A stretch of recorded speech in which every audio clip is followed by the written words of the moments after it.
Ukija kwa Yesu utachagua ubadilikeje.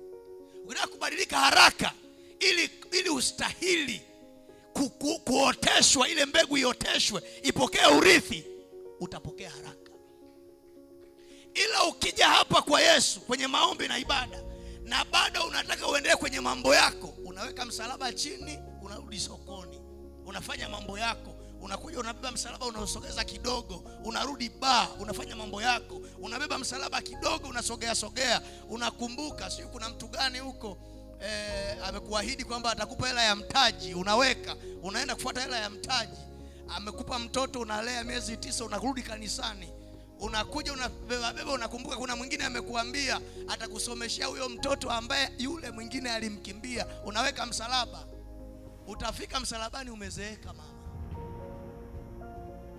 Na wewe ndio utatuletea story za kwa Yesu ni mateso, kwa Yesu ni shida. Haiwezekani kumuona Mungu. Ukiona nguvu za Mungu unasema ni uchawi. Wakati wenzako walipokuja kwa Yesu wakaacha vyote, wakasema tumeacha vyote, tumekuja kwako tutapata nini? Akawaambia kama mmeacha vyote mkanifuata mimi, nitawapa uzima wa milele, hapa duniani nitawapa mara 100. Na kweli wakaona mara 100 ya hivyo ambavyo wamevisema. Wakati wao unasema, unajua ukiingia kwa Yesu sio na haraka. Sio na haraka. Unatakiwa kwanza upitie kipindi cha mpito, cha mateso. Hamna shida. Kipindi cha shida, kipindi cha ziki, hakuna tatizo. Lakini kuna watu wamemfuata Yesu, wakamaanisha, wakaziona nguvu za Mungu, wakaenda kushtaki, wakatoa pepo, wakafanya ishara na miujiza, wakaenda kushtakiwa kwa Yesu na wanafunzi. Wakasema, Bwana, tumekutana na watu wanatoa pepo kwa jina lako, tukawakataza. Tumewakataza, hawajakaa kwenye mafundisho, hawajakaa miaka 3. Wao wametoa pepo jana likawashinda. Tumewakataza. Yesu akasema, msiwakataze, kwa maana mtu ambaye anakusanya pamoja na mimi hatapanya, na aliyoko upande wangu sio adui yangu. Kama wewe itakukaribu miaka 3.5 ili uweze kutoa pepo, usije ukamlaumu mwenzako aliyekuja kwenye ibada ya leo, akatubu leo, akatakaswa leo, akabeba nguvu za Mungu leo, akaenda akatoa pepo, akafanya ishara na miujiza. Siku zote kwenye maisha yako ukae ukijua Mungu hana upendeleo, ila wewe ndio unayemlimiti Mungu. Unanisikia ninachokisema? Wewe ndio unayemlimiti nani? Mungu. Maana michezo ni mingi ya kiimani, hujamaanisha vya kutosha. Msalaba umeubeba, unafuata Yesu kidogo, unasema Yesu anaelekea huko, ngoja mimi niingie hapa, nitakuja kuzunguka, tutaonana huko.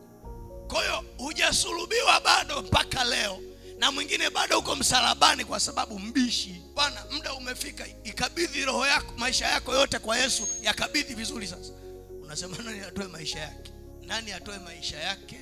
Kwa matendo yako umekataa kuyatoa maisha. Kwa inabidi uendelee kula mijeledi, inabidi uendelee kuaibika, inabidi uendelee kuumia, inabidi uendelee kuteseka, inabidi uendelee kupitia unayoyapitia. Laiti ungelijua kwamba Mungu anataka adhihirike kwenye maisha yako, aonekane, afanye ishara na miujiza na maajabu na matendo makubwa kama nini. Anaandika Yohana, anasema kila kilichozaliwa na Mungu hakijaumbwa kiteseke, kimeumbwa kiushinde ulimwengu. Imani yetu ni ya ushindi, sio ya kushindwa. Imani yetu ni ya kutawala, sio kutawaliwa. Imani yetu ni ya kuinuka, sio kuanguka. Hey! Mama zako ni wewe. Ukiamua kubeba msalaba, ukimbie nao msalabani, kwa kitambo utaona, nimeachana na marafiki wazuri, nimeachana na vitu vizuri, nimeachana na mitoko mizuri, nimeachana na vitu vizuri vya dunia hii. Baada ya muda kidogo mateso hayo yatakoma. Utaanza kuona furaha ya imani uliyoingia. Utaomba vitu na utaona matokeo yake. Utatafuta na utaona. Utabisha, utafunguliwa. Pokea!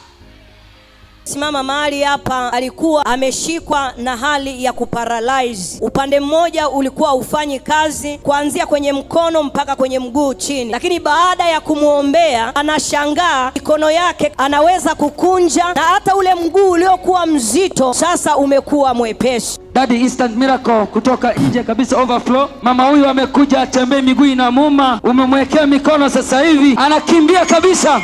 Sio tu kutembea, anatembea, anakimbia kabisa baba. Alikuwa hawezi kutembea. Yes daddy. Sasa anakimbia. Sasa anakimbia. Baba Mungu wako.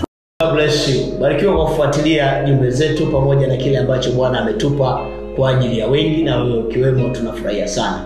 Na kuomba tafadhali follow page hii, comment na ushare na watu wengine. Muhimu zaidi pale Instagram ninayo account kwa jina la Dr. Ikera. Nenda pale Instagram, follow hiyo page ya Dr. Ikera. Ina mambo ya pekee na ya tofauti zaidi. Muhimu sana nenda pale YouTube kwa masomo yote ya kina na ibada zote zinakuwa YouTube kwa jina la Dr. Peter Ikera. Mungu akubariki sana.